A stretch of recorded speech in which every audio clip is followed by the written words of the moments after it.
Now, this next one I'm going to do is a group of them. Okay. And this is all from the O Canada network, and they're all fired up for tonight. And we'll start here with T. Will, WST, Four Nations correspondent. Go Canada. Like my sweatshirt, eh? Oh, yeah. Hey. All right. And then Schickster says Canada 3, USA 2, OT, book it. It'll be a big issue. My only concern is Binnington in goal for Team Canada.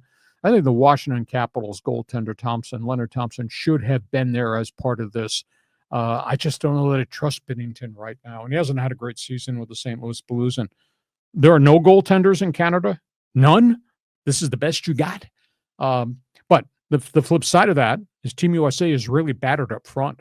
You know, if Tkachuk and Austin Matthews aren't the same, and then Team USA's got a problem too. That's a good point, though. Yeah, and there's even more comments here. Tony Pop says, "Go Canada!" Darth Skater, US 4-3 in quadruple overtime. So Darth Skater does like my sweatshirt. Thank you. Yeah, he does. Okay, and then Darth actually goes on to say, "This has the potential to be the greatest hockey game ever played." Well, I don't know that I can go that far. It is modern day phenomena. I think the TV ratings will be through the roof if you add USA and Canada's TV ratings, but international hockey, I don't know. Canada Cup, Darryl Sittler back in the day in the 70s. My God, they've never stopped talking about that. Isn't it just amazing how the NHL has hit, use a baseball analogy, has hit a home run on their all-star format when the NBA is just sucking so badly on it. Concur. And last I checked, I don't know anybody thinks flag football, NFL Pro Bowl weekends were the damn either. No. You can't really play an international American football tournament. We're not quite there yet. John, I think the NHL has a phenomenal potential to take this and really make it something global on an annual basis, with the exception of the years that we play the Winter Olympics. But, injuries, insurance, it's a big issue. We got 4 players that are hurt. And losing McAvoy in Boston's terrible, and that's a byproduct of playing these extra games. So as fascinating it is to have international play, it may also have negative implications. If I lose my goaltender, if I lose my top defenseman, if I lose my all-star center who suffers a bad injury in international play. But that's the risk you take to have something global. But these are tough guys, man, and they're going to go out and represent their nation. No fights. I don't want to see any more fights in the aftermath of booing of the anthems. Well, was that staged? Do you think you were hinting that it was? No, I don't think it was staged. It didn't want to. It came off like this is WWE. Yeah, I think the Team USA guys were really pissed that the Montreal fans booed the American national anthem, and I think that was a trigger point. Yeah. It was a low blow, but you can't blame them. For the way they're getting kicked around by Trump. Yeah, but the bottom line is, if Tkachuk breaks his hand punching a guy on a helmet, how does that help Tkachuk and help his team coming out of this tournament for the rest of the run to the playoffs? Yeah. I hear you. Okay, we move on. Okay, let's go here to Angel. Hey, Padres should be okay, and they have had luck with hidden gem players. I see them going 88 and 74 wild card spot. Well, let me get to the final week of the Cactus League, and then I'll give you my preview. I picked them to win 88 last year. And people were bagging on me. You're always cheap shotting the Padres. Oh, it's crap. I picked them to win 88, and they won 93, and they came within one game of going to the National League Championship Series. And I swear to you, if they had beaten the Dodgers on that bullpen day, they would have beaten the Mets. And then they would have been in the World Series against the Yankees, and they would have accomplished the goal. So let me just see where they are from a health standpoint. But I think they've slotted everybody. Somebody was bagging on me about my comments on Nick Pivetta. He's not an ace. But as a number 4 starter, that guy's got accomplishments. He's probably my number 4 starter is probably a hell of a lot better than most of your number 4 starters in a lot of different teams in the major league. So what's the negative about Nick Pivetta? Yeah, he's solid. He's he's a number 4 guy, and hopefully he has more room to grow. And he won't have the Boston Red Sox rookie batting order trying to support him. He's got established guys here. Yeah, or a green monster on left on any of that. But I think Angel makes a fair assessment. I think 88-74 is reasonable. Of course, we'd love to see them do better. It is a question of who's going to be the hidden gem. And if I had to fill out a betting slip, I think that this Tirso Ornelas guy might be, same with Eggy Rosario if he's given an opportunity. Those two guys could surprise. I expect Hayward and Connor Joe to be kind of steady Eddie kind of guys. They're not going to shock us. Maybe Vasquez, the pitcher, might surprise us. You're reaching on some of those names, but Turso has been a career minor leaguer, and he had the one really unique season at El Paso last year. We hit 23 bombs, but prior to that, I never showed that. Eggy has been productive. Now, that was as the third baseman, different places. He's going to get a kick at the can in left field. I think he's proven he can hit major league pitching, so that's one step forward so far. Who the catcher is, I don't know what to make of Campusano, because he's got all these gifts, but boy, there's been no consistency to his game. I like Diaz. When Diaz was an all-star catcher with Colorado, he's got some pop. He obviously is a grinder. He's not a gold glove catcher, but he's got some pop behind home plate. He can hit some. Maybe he winds up being the guy. Maldonado's got a great glove, but he lost his bat on Southwest Airlines. He never hit. Hadn't hit in recent years whatsoever. I like Brett Sullivan, but he's been a career AAA player. Yeah. So well, if they can find a left fielder that can give him some pop and hit for a decent average, and they pick one of these catchers that's consistent, then I think they've filled all their holes. Only time will tell. It's going to be a great season. It really is. You're like the eternal optimist. I was driving in today, opening day Cactus League. I listened to Dodger baseball on radio. I said, yay. Yeah. Now, I don't know that I'll feel that way in game 130 of the season in early August when it's hot and humid and all that. But, it's hope springs eternal in spring. Too bad it wasn't Vin. For all baseball fans. I mean, it's a great time. We move on. And this is here from Craig. He goes, how can the Dodgers not win it again? Go Yankees. Well, injuries change everything. I mean, the Yankees are a little bit better. They get Max Fried, and Max Fried becomes number 2 behind Garrett Cole, and Rodon becomes number 3. And the Yankees, they've got some depth now. They got to resolve what they're going to do with Marcus Stroman, because he's eternally steamed that he has to be a relief pitcher, even though he made his first start in the spring. But I think they're shopping him, but nobody wants his contract, so he'll probably be here. And you're going to get setbacks. You're going to have injuries. And when you have those injuries, then you're glad that you got a 6th starting pitcher then goes into 5. Or that's the only thing that scares me about the Padres. I don't know that there's a lot of reliability beyond their top 4. Yeah. Because once we get to that 5th spot, your sales pitching me Vasquez, and your sales pitching me Waldron's a better pitcher this year than he was last year. Learning curve season might be. Your sales pitching me Brito, I don't see that. So if the Padres have any injuries to the top 4 in the rotation, that hurts. Yankees have got depth. Dodgers have got multiples of guys if more injuries occur to the Dustin Mays or the Gonsolins of the world. So that's the only waiver I might put with the Padres is if something happens to one of the frontline starters, there's a problem. But I think you could say that about any major league team except the Dodgers. Yeah. Because I would imagine every major league team going in, their 5th starter is not someone they're 100% behind. Even their 4th or their 3rd might be a question mark for some of these teams. And that's why Pivetta, all the people bagging on me about Pivetta. Pivetta's a hell of a lot better at number 4. He's not a number 1 where they forced him to be a number 1 in Boston when they were rebuilding. Yeah. That's why his numbers were skewed, but his numbers were respectful if he had anybody who scored runs. They're going to score runs for Pivetta here, and we'll just see how he acclimates to pitching in the National League. But Padres are deep. Padres can't afford to have any of their frontline starters get hurt. Yeah, you're right. I mean, they can't afford I'm any. right. Of course, you're right. Brilliant. But Craig is also saying, the Dodgers, how can you bet against them? I agree. And earlier in the podcast, you were given an update, for the Padres, Angels, and Dodgers. And for the Dodgers, he said, Shohei Ohtani is in the bullpen, and he's been, he's working on his mechanics on the full windup. I thought you were going to say that, like, now he's developed a knuckleball or something just to make him even more superhuman. No, he's doing what he's doing, and he's throwing all the pitches he's supposed to be throwing. Now, they're handling him with kid gloves. 24 pitches, second outing. He only threw 2 and 4 seam fastballs. He's not throwing splitters, curves, and the other stuff. That will come. And he's not going to pitch Cactus League. So we have 5 more weeks of him doing bullpens and strengthening his arm and building that up.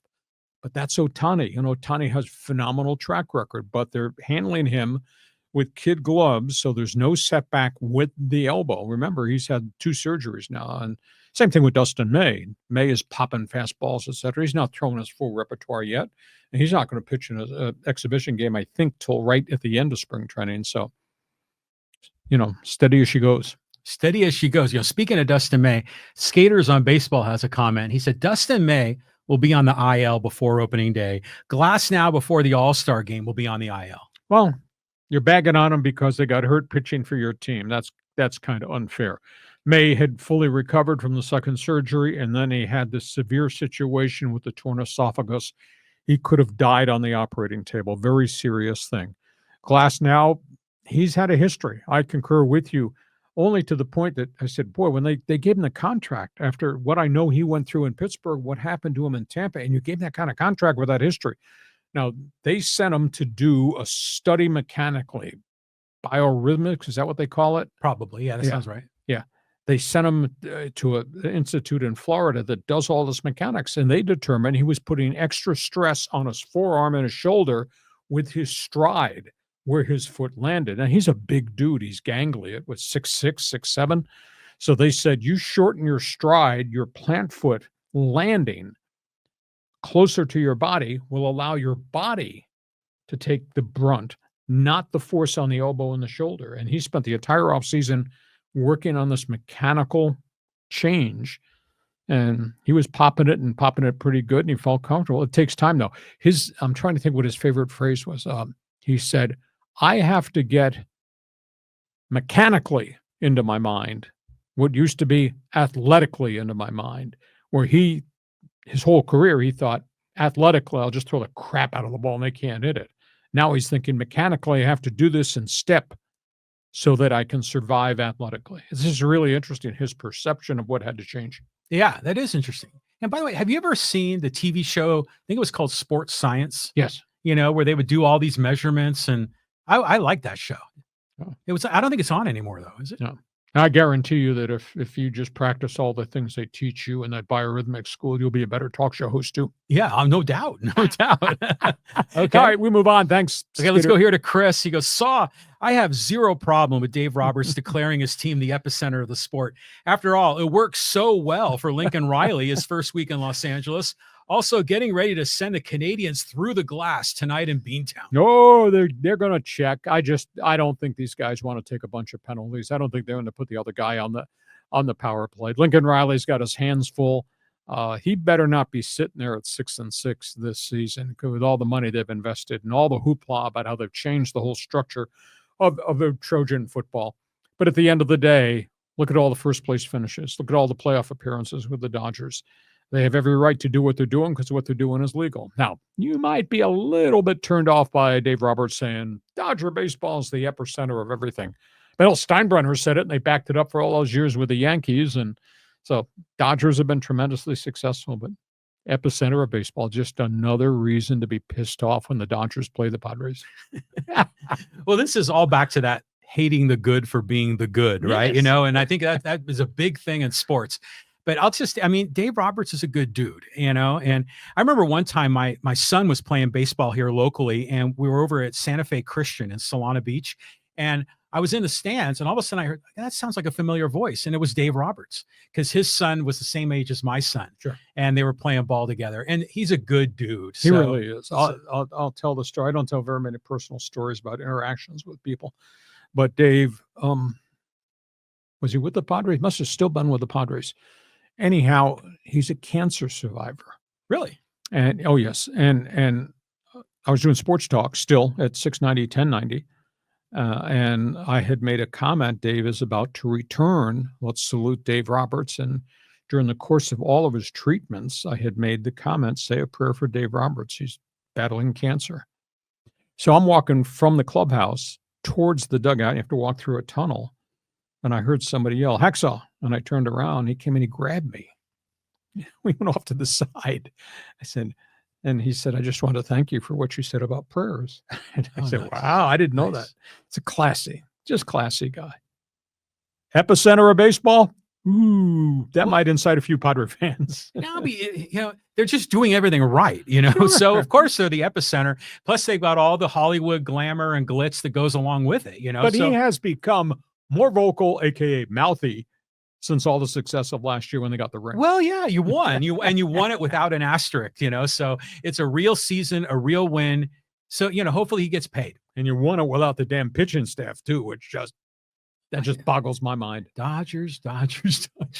John, I swear to you, every time you and I think or talk about it, I just close my eyes and I see Jurickson Profar facing the fans in left field, jumping up and down with the ball in his glove. That was awesome. The rivalry is taking on new dimensions. That's awesome. I hope he does well with the Braves, by Thank the way. you, Chris. Okay, let's go here to John. He goes, actually, Anthony Rendon was a Rice Owl in college, but he was beloved in the district during his time at the Nationals. Looking forward to the USA-Canada game tonight.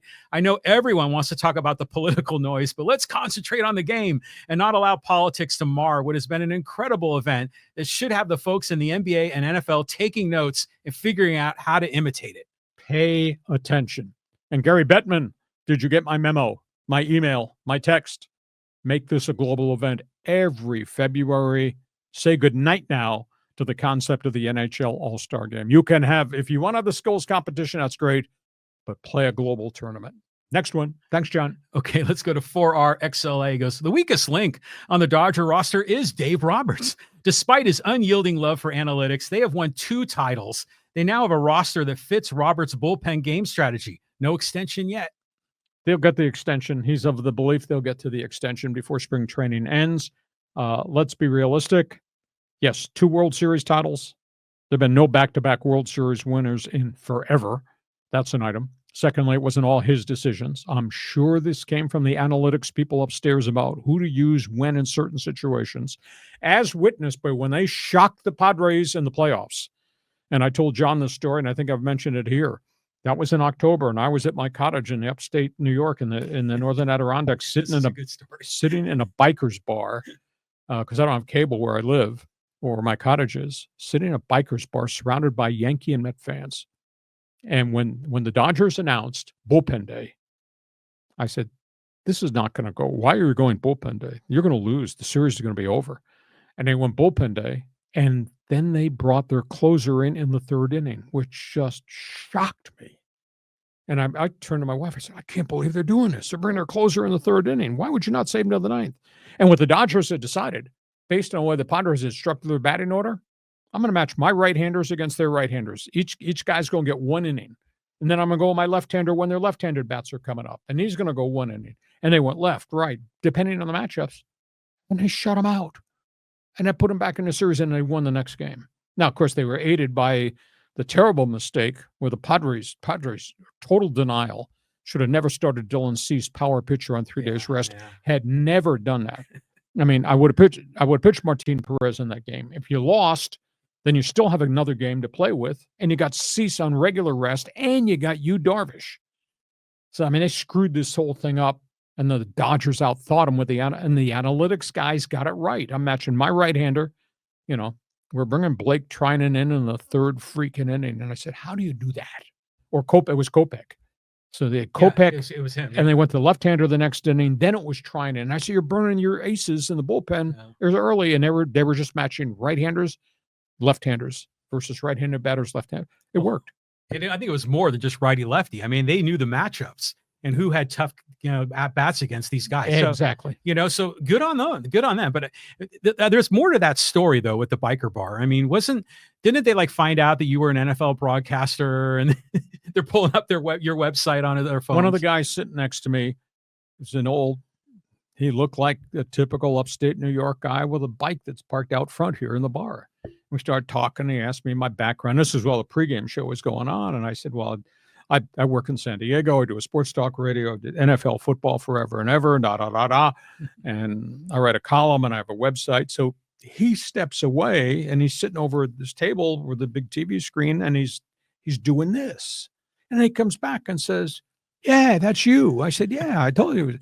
So he's telling all these guys in bar who I am and what I do. And I have this website and I do a podcast. I did NFL football. I broadcast a Super Bowl and everybody liked me.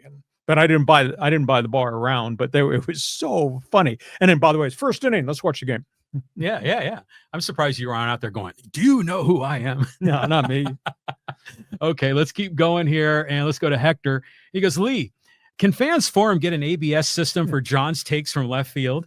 I feel that with the proper technology, John can possibly get above the Mendoza line. I don't know. John's pretty good with his takes, even if they are out in left field. Actually, I was going to sales pitch John, but it's about time John became a journalist. About time John started to write a column, maybe one day a week on my website. But that's a lot of work. But anyhow, well, I do that. We're trying to improve John, and John does have opinions from left field. Sometimes I concur. Well, here's what it is. From left field, man, I am Bo Jackson. I'm throwing out Harold Reynolds at the plate, man. Remember that replay is an awesome I've seen that one. Yeah. So, yeah, as opposed to Barry Bonds trying to throw out Sid Bream at home plate. Weak ass one bounce. Yeah, can't get the crippled guy round in third, limping to home. Hector will take that under advisement. I'll have my people call his people and see if we had John to write a column from left field. How about that? Okay, we move on. Okay, let's go here to Bill. He goes, the Dodger culture that has been created is why players are preferring the organization. The support staff, analytics department, and minor league facilities are invested in for the fans. Well, it's a payday, and that has a lot to do with it. But guys want to go where they can win. And the Dodgers have a tremendous legacy and a tremendous history, just like the Yankees do. The pressure points are very different, though. I think it's very hard to be a star in New York just because of the entourage around you. The media crush is just relentless. LA, it's a very different media market. It's just not the same. I don't know whether it's a Southern California thing. You know, I worked at Sirius XM for parts of 3 years. I did on the baseball channel, on the home plate baseball channel. And I went to New York and I spent 3 days, and their studios are right on Times Square. And you know, I'm an East Coast guy. I grew up on Long Island. I've been to the city, been to Rockefeller Center and all that. And I went back there. I stood on Times Square in rush hour, and John is just a different energy. It's just a different feel. It's a different vibe. It was fascinating. And I thought to myself, God, to live here, do you think that my heart would be able to stand it? It's just different. So being in New York and playing for the Yankees, or to a degree the Mets, is very different than playing for the Angels or down here for the Padres. It's just a different aura. It is. Yeah. I remember I was in New York City on business right when they had the Subway Series. Sure. Was that 01 or 2000? It was like right around there. I'm terrible with dates. Yeah. And the city was going crazy. I mean, the vendors were selling T-shirts on every corner. Yeah. You know, so yeah, that's prime time. Exactly. But I think it's tougher there than it is to be a star out here. And the Dodgers obviously give you the opportunity, and they have such great heritage going back to Ebbets Field, the Brooklyn Dodgers. Just amazing. Yeah, I mean, it's a whole other deal with the media in New York compared to Southern California. Okay, let's move on to Flegel. Because I'd like to see Kelly finish well. Who's he talking about? Joe Kelly. Joe Kelly, I'm the pitcher. sure. He's had his injuries, but he's also been in that early relief or mid-relief role for a long time. That's been an abused position in the latest trend of 5-inning starts. He has velocity and a few more seasons to offer. Well, nobody's signed him yet, and I don't know if it's got to do with the shoulder surgery that kind of, waylaid him at the end of the season. Boy, he's fierce. He's got an edge. He glares into your dugout. There's probably an obscenity that's going to come after that glare, but that's okay. He's a firebrand. I don't know if physically he's done. He's not a young guy. I think Kelly's got to be 37 or 38. He's had a pretty decent career as his role, and his role was give me the damn ball in the 5th inning or 6th inning, get the hell out of the way. Yeah, he used to be kind of like an 8th inning guy for a while. But I just remember, what game was it? Was it a Padre Dodger game when he walked off the mound because he got replaced, but he was like sticking his lip out and whining and complaining about the players on the other team. It might have been Dodgers Astros World Series 2017. Was that where he either stuck his tongue out? He made some snide comment after he struck somebody out. Yeah, and it's great. And so I see that GIF, that animated photo online all the time, and it's great. I'm always rooting for Joe Kelly. Well, we'll see if somebody else breaks down. He'll probably get a call from somebody. The thing is he healthy? I don't know. We move on. Let's go here to Geeky Destro. This is a new guy. Luka still looked injured last night. He also looked winded. His conditioning doesn't look good to me at all. And there's a story making the rounds out of Dallas now that the Mavericks just flat out decided they were not going to offer him the max contract extension. They had seen all these years of his success. Yes, he's a scorer and MVP and all that, but they see an absolute zero commitment to play anything defensively. And they see a zero commitment to conditioning. He was out for a long period of time with a calf injury, and they had given him a mandate. They wanted him to work on conditioning while he was out and could not play basketball. And instead of coming back at a lower weight, he came back at a higher weight. And they just said, that's it. And then at the deadline, they wound up trading him just because they didn't think he was a complete basketball player, and he wasn't dedicated to be a complete basketball player. Now people bitch and say, well, the guy's averaging 24 points a game. What the hell else you want him to do? Well, there is another end of the floor. And he just, it's early. I understand it. John, it doesn't look like he fits with the Lakers because he's got the ball. LeBron and the guys are hanging around if he's not making a wild pass. When LeBron's got the ball, they're all hanging around waiting for LeBron to do so. It's early in the mix. I understand that. But he looks lethargic. Is that the correct word? He doesn't look right to me. Well, like 99% of the players in the NBA are athletic specimens. Yeah. You know, they're like Adonis creatures with like 0% body fat. And he's not. And he's not. I mean, I can't believe that because, God, I know when I played basketball, the coaches would be making us run sprints and all kinds of things. I mean, I guess, you know, JJ Redick doesn't really emphasize that with his program. Well, it's very early in the relationship with Luka, and Luka's hurt. I mean, they're going to start on a minutes cap to try to control him so he's not playing 35 minutes a night because you don't want him to re-injure the calf. But at the end of the day, there's got to be better conditioning here. He's got to be more committed to do some other things at the other end of the floor. Because if you don't have guys in the paint, they don't have any defenders in the paint. And now if your big guy isn't playing defense out on the edge, then what do you got? You got a real problem, I think. Yeah, and they have a tough stretch here with those 15 games against those big teams. Yeah, they got some really tough games to play. Okay, D, good to have you on board. Okay, let's go here. Another first-timer. This is from Necron99. The Dodgers also have a legacy policy for players. So guys like Chris Taylor, Rojas, and Barnes still have jobs while getting their 10th year retirement. This is just one more reason why guys sign. I think I don't know if legacy is a correct term. I think it's guys adjust to the roles that they ask them without complaint. Chris Taylor plays 7 positions or will be willing to play 7 positions, including catch if they have to. And those guys have some intangible value to your organization. And as long as they're productive, then they'll stay here. If they're not productive, then probably they'll be gone. But, you know, Kiki Hernandez is the cheap man's version of Mr. October because he plays so well and so valuable in postseason player. And so is Chris Taylor, et cetera. So you find these unique guys, and that's why they stay with these organizations and hang on. And they also probably stay at a much lower price. They're willing to take a discount because they have a home that they really like and really find. I am sure Justin Turner would still be a Dodger, except that Justin Turner still wanted a big payday, and so he went some other places where he could still contribute. But Justin Turner's kind of cut from the cloth, as Necron would say, a legacy player. It's just an interesting idea that I never really thought of. Is it part of the strategy to have these guys on your roster to be a signal to free agents to sign? Now, I'll say this, is Chris Taylor has historically killed the Padres. Yep. I mean, and so was Turner, you know, the AM/PM guy. So those players have been so detrimental. But Barnes, by the way, he rarely ever gets to play. I mean, he's like behind Will Smith, right? But he's a grinder, and he makes things happen behind home plate. And he's very trustworthy because he's truly a vested veteran. Now, that only works as long as you're not hitting 187. You know, if these guys hit 187, they probably won't be re-signed. They'll go find somebody else that can hit better. But there's just chemistry that kind of comes into the course of the conversation with the bench players. The bench players, yeah. Okay, carry on. Let's go here to Kier, talk a little hockey. He says Nordic is the Scandinavian countries plus Finland. 4 nations works because people are playing for their nation.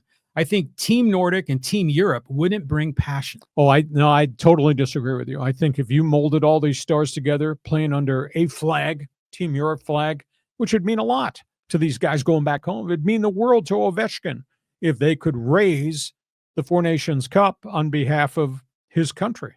I just don't think it's not like the Olympics. You can devise anything and say, this is your flag, Team Europe, and this is your flag, Team Scandinavia, and here's Team USA or Team North America. You can create it, and great players will show up and play in great global events because it means a lot to their careers and it means a lot to the people back home, no? Yeah, I mean, you want to play for something, you know, bigger than yourself. But I agree with Kier. I mean, I think you got to make it nation specific, but then you're right. It gets a little weird with Germany and these other countries. But he's also saying the same thing here. Finland is not really thought of as Scandinavia. but it's part of the Nordic area. Because I always think of on the map those three nations, like three fingers coming down or three whatevers: Norway, Sweden, Finland. I've been through all those countries. I've been to Helsinki and I've been to Stockholm. Yes. How'd you like it? Loved it. I went to the fjords. Just absolutely phenomenal. Couldn't believe what I was seeing up in northern Norway. So instead of call it Team Scandinavian, so I won't violate the code for those of you who are going to critique me, we'll just call it Team Nordic. How about that? All right, that's close enough. Maybe. And then we'll figure out Team Europe. Okay. Yeah. All right. Okay. So all right, they're honest. Everybody's happy today. Yeah, it's a lot better than the other All-Star games. Okay, let's go here to It says, question. Hello, sir. Despite injuries, is Jacob deGrom still the most dominant pitcher in the world? How do you see the Rangers playing in 2025? A lot of pitching injuries. They've obviously signed a lot of free agents. Chris Young has just been really bold as their general manager. He, of course, is the former Padre pitcher. The only words I can use to describe deGrom is show me. He's going to have to show that there won't be any more setbacks. He was a great pitcher. My goodness. I mean, at one point, the Mets had all these bright young arms, and virtually all of them got hurt at one point or another, and have all scattered to the wind. Some are hanging on. Some have just never ever gotten back. But, they say all this off-season work, and deGrom has thrown a lot, but you just never know. You never know on rotator cuffs. You never know on the ligament transplant surgery. Can he come back and be the same dominant pitcher? Because he was electric when he was with the New York Mets, and he just got hurt and then got hurt again. So only time will tell. See me on June 1st, and we'll have a couple of months into the season to evaluate whether deGrom is vintage deGrom. I remember when he was on the Mets, Thor was on that team with him. What's his name again? Noah Syndergaard. And he has never come back. I mean, he's tried. He's been with 4 or 5 clubs. He was the other name I was trying to pull off from the back of my memory bank. Yeah, Syndergaard and deGrom were that was supposed to be the future, and they could all throw the hell out of the ball. And the two of them, there was a third one there, they all got hurt. Well, Chris Bassett was there later. You're right. There was a third pitcher there, but deGrom used to have the long hair like Noah, and now he's got short hair. That probably works better in Dallas. Yeah. Only time tells. It's the tragic part of Major League Baseball that you can have a superstar. And I thought Syndergaard was just on board to become great, and then he just had setback after setback. And last I checked, honestly, Syndergaard's been with 4 or 5 teams. Try to find the magic again, and it just at this point it's not happened. He's not on anybody's roster. I don't think he's in anybody's camp either at this point in time. Wow. If you're not signed now, there's probably physical reasons why you're not signed. Okay. You want to go do a little social media? We're already at 2 hours. Do you think we should? Go ahead. Okay, we'll just do a few. How's that? All right. All right, let's go down here the list, and we'll talk about Pivetta. Padres signing Pivetta. And you were saying how he's going to be a solid number 4. And according here to Saint City Ace, no, he doesn't. Pivetta isn't going to get you to the playoffs. Stop it, Lee. Ace, as the number 4 guy in that rotation, yes, he is. He'll give you quality starts. This guy's numbers in Boston can't be configured to what he might be potential-wise in San Diego, only because they asked him to be their number 1 guy on a team that had almost all kids in their batting order. And they staggered through the first half of last season. I remember reading columns in the Boston Globe last season where they were saying, fire everybody. Well, that team got progressively better and better as the season wore on. And by the time they got to the end of the season, they had 4 or 5 of the kids that were playing well. And I got 3 or 4 more that are about to arrive. So Pivetta's numbers are kind of skewed just because they had so many young guys who weren't scoring runs, and he was trying to carry it by himself, and all the young guys behind him in the rotation got hurt. As a number 4 guy, Ace, he's really good. Is he a number 1? No, he's not Darvish, and he's not Cease. But as my number 4, I give him the ball every 4th day, and I think he'll give you a lot of decent starts and quality innings. That's all I can say. June 1st, you can come back to me and say you're full of crap. On June 1st, I'll ask you just to pay the fine that you're going to probably owe me and John, because I was probably correct. But let's give him a little space and just see. As my number 4, I think that's a pretty good number 4. Well, yeah, I mean, we have your heart set on Roki Sasaki or Shohei Ohtani. Sure. These great top-of-the-line pitchers, and you have to settle for Nick Pivetta. You're not really sure. For Padre fans, we're trying to learn about him. But I agree with you. I think he's a solid number 4. I mean, if you get that pitcher and you've got 3 guys, Darvish, Who is it? Darvish, Cease, and King. Yeah, they're all better than Pivetta, and he slots right there. I'd love for Waldron to win the number 5 spot. I love cool. the knuckleball. Wouldn't that be great? Well, if he can master it and they don't catch up to him, and I firmly believe that's what happened. I mean, he pitched more innings last year as a starter on the first. They would not have been in any type of pennant race had it not been for Matt Waldron rotation. Yeah. And then he kind of got fatigued because there was an innings limit that he exceeded. And then they figured out breaking pitches, fastball versus the knuckler, and he got away from the knuckler. I think he's going to come back and throw that thing. You ever tried to catch a knuckleball? If you don't catch it, it's going to hit you in the face and break your nose. But even like with playing catch as a kid, I remember we used to experiment with it, and every once in a while you'd get it just right, and the ball would definitely dance, mesmerize you, freak you out. Yeah. You're like, you're not sure how to catch it. Yeah. The funniest story, I was at spring training in Vero Beach, and the Dodgers had a really good young catcher. He played for a couple good years here, and he went to the Mets, Paul LaDuca. Oh, yeah. And he was catching, I think it might have been Tom Candiotti, right at the end of Candiotti's career, and Candiotti lived in the knuckleball area code. Mm-hmm. And I said, I remember walking down the first baseline towards the clubhouse with him one day, and we were just talking about catching that. And I said, is it hard to catch? He said, hell no. I said, what do you mean, hell no? He says, I just run to the backstop and pick it up after it stops rolling. I remember as a kid. Now, again, I've seen a few more fastballs and curveballs than you. Do you remember the pitcher Hoyt Wilhelm? Oh, that goes way back. That's White Sox, right?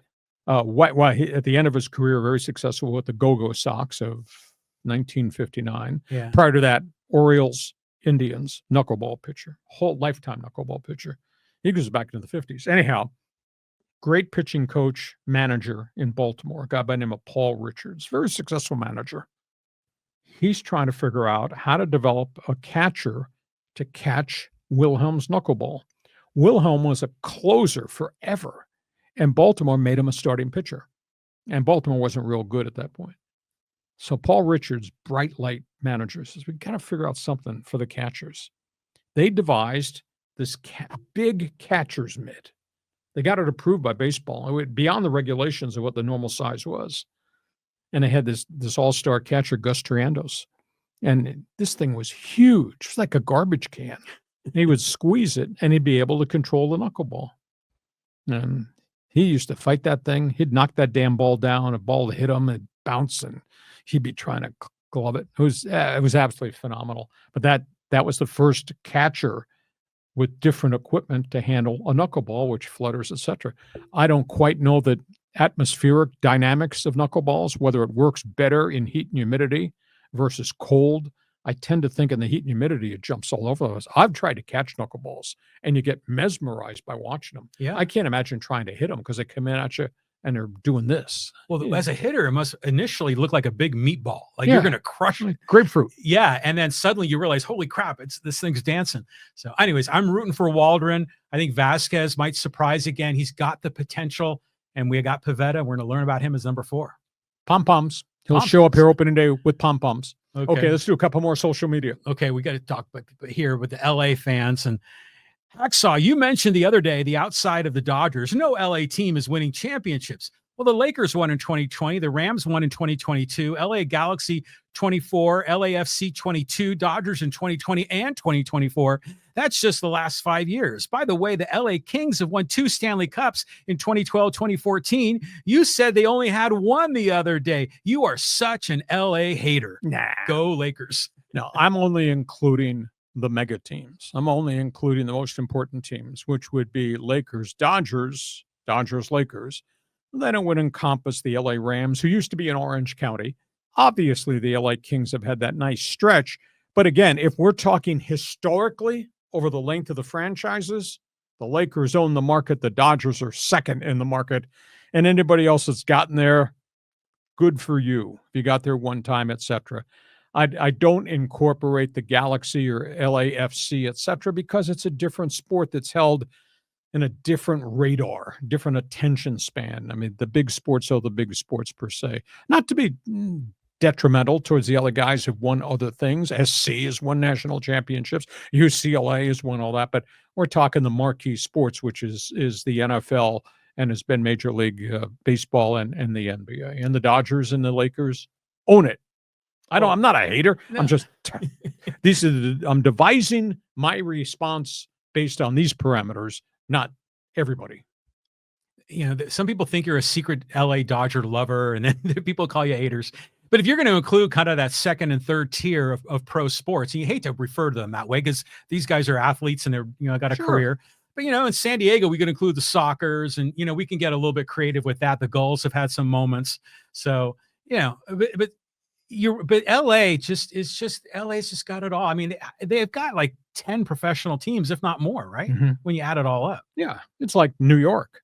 I mean, New York is the Yankees and the Mets, but New York used to be the Giants and the Jets, and New York has been the New York Knickerbockers and obviously the New York Rangers. And if we stretch it out, you got the New York Islanders, et cetera. So it's how you view what's important to you. But I'm talking about the big ones, and these are the parameters that fit my thing is the big one. But Carlos, great to have you on board. Go ahead. Next one. Okay. There was one good one here in social media. I want to make sure I pick it. I think it's this one here. And, this is the one from Steven. He goes, I lived everywhere in Southern California, and I live in OC as a Dodger fan. In the OC, I get questioned a lot for wearing an LA hat. When I lived in San Diego, it happened rarely.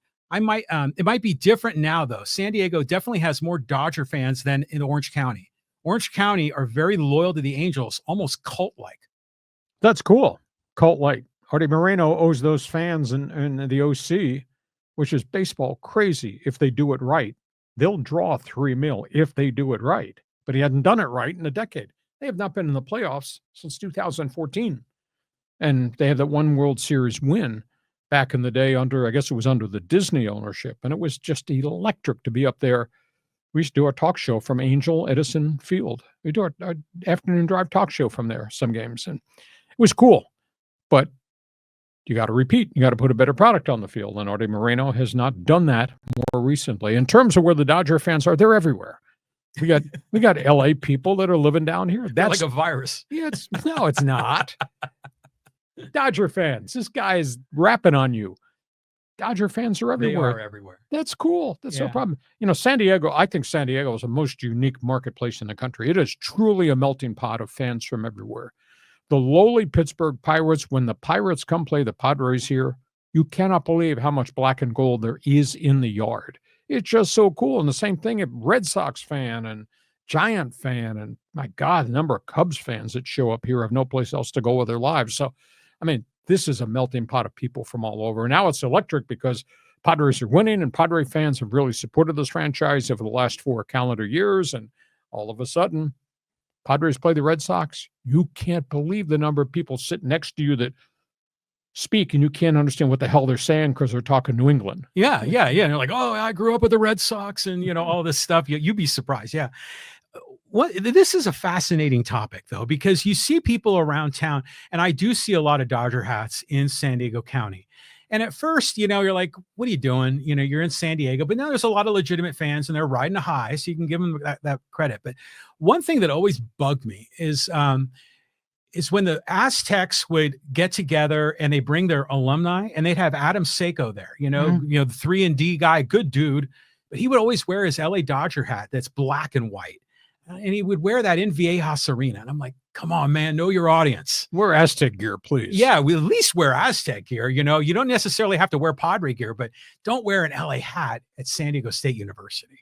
I shouldn't be critiquing anybody. I showed up at a Gulls practice wearing a Toronto Maple Leaf hoodie. I didn't think that was very cool. You got to be Ducks or not Ducks, I guess is what it's about, right? Whatever.